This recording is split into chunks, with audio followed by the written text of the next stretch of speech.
Assalamualaikum dan salam sejahtera.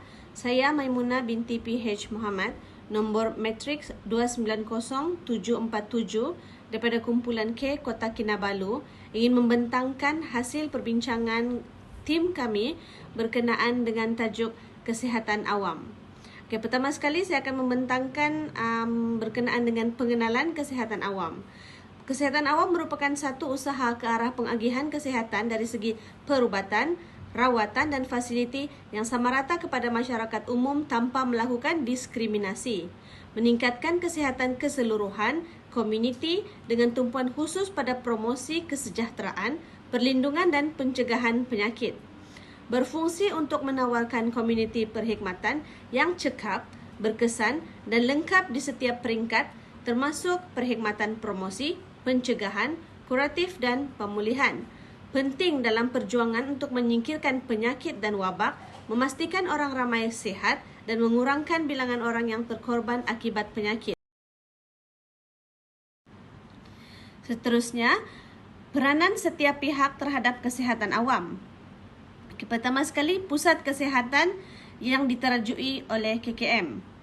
Mentadbir perkhidmatan kesihatan awam, menyediakan fasiliti terbaik dan lengkap, menganjurkan program, contohnya kempen Tak Nak Merokok, menyediakan pusat rawatan di setiap kawasan, terutama kawasan pedalaman, mengawal selia industri, farmaseutikal serta keselamatan makanan, melakukan kerja-kerja pembasmian, sebagai contoh, fogging untuk mengurangkan pembiakan nyamuk Aedes. Seterusnya, peranan petugas kesihatan awam. Memberikan perkhidmatan yang amanah, berkualiti dan berekuiti, menjalankan tugas dengan berpatuhkan garis panduan dan etika kerja, mendalami konsep epidemiologi iaitu kajian tentang sifat, sebab, kawalan dan pemboleh ubah yang memberi kesan kepada kejadian dan taburan penyakit, ketidakupayaan, kematian dan populasi manusia. Konsep ini penting kerana memberikan gambaran dan juga kaedah perubatan yang diperlukan untuk memahami corak penyakit, faktor risiko dan hasil usaha termasuk pencegahan dan rawatan. Seterusnya, perbincangan ini akan diteruskan oleh rakan seperjuangan saya, Puan Hamizah. Sekian, terima kasih. Masyarakat umum, kerjasama yang wujud antara kaki tangan kesihatan awam dan masyarakat boleh digunakan untuk memerangi sebarang kemungkinan risiko dan ancaman kesihatan yang mungkin wujud di negara.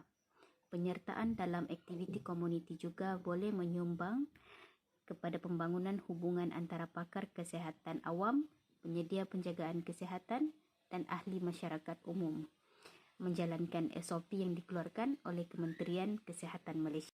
Kesan positif menjaga kesihatan awam.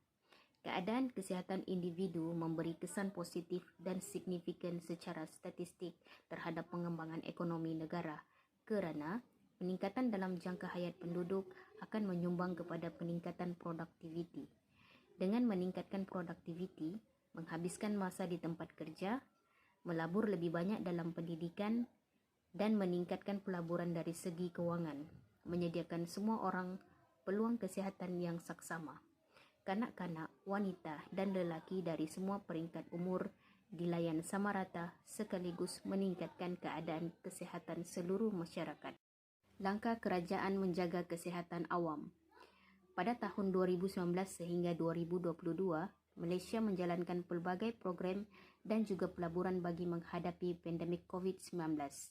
Menyediakan perundangan baru dalam mengurangkan penularan COVID-19, contohnya pengenalan dasar bekerja dari rumah, perintah kawalan pergerakan dan juga halangan merentas sempadan. Menyediakan vaksinasi percuma kepada seluruh masyarakat Malaysia, memberikan pelbagai pakej kesihatan di bawah program MySalam yang membolehkan rakyat melakukan perubatan secara percuma di seluruh panel klinik dan hospital.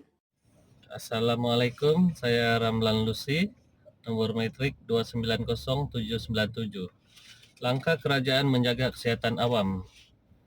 Melaksanakan program gotong royong bagi membasmi penyakit denggi, kempen kesedaran untuk membasmi seks bebas dalam kalangan masyarakat dan juga program anti dada. Pengurusan penyakit kanak-kanak dengan pelbagai aspek pemakanan, imunisasi, dan pencegahan penyakit.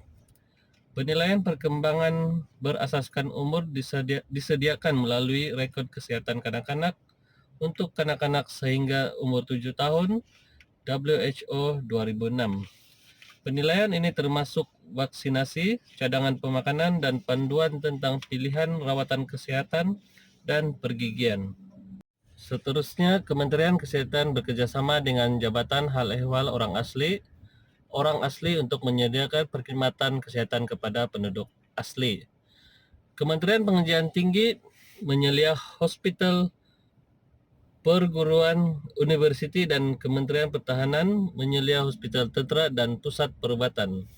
Kementerian Perumahan dan Kerajaan Tempatan yang menguruskan perkhidmatan kesehatan alam sekitar dan perkhidmatan kesehatan terhad seperti di wilayah Persekutuan Kuala Lumpur dan di bawah Kementerian Kebajikan Masyarakat. Assalamualaikum semua, saya Nurzaima binti Maruf, No Metrik 290795, ingin membentangkan cabaran menjaga kesehatan awam. Cabaran menjaga kesehatan awam yang pertama, kesaksamaan, kecakapan, dan had fiskal serta mendamaikan ideal dasar yang bercanggah. Kedua, sistem kesihatan Malaysia berada di bawah tekanan yang semakin meningkat kerana tenaga pekerja kesihatan awam mempunyai bebanan tugas yang terlalu banyak. Ketiga, belum dapat melakukan kawalan penyakit-penyakit seperti HIV, AIDS, dan penyakit tidak berjangkit dan ancaman kesihatan global seperti perubahan dalam persekitaran menyebabkan sukar mencapai kesihatan awam yang memuaskan.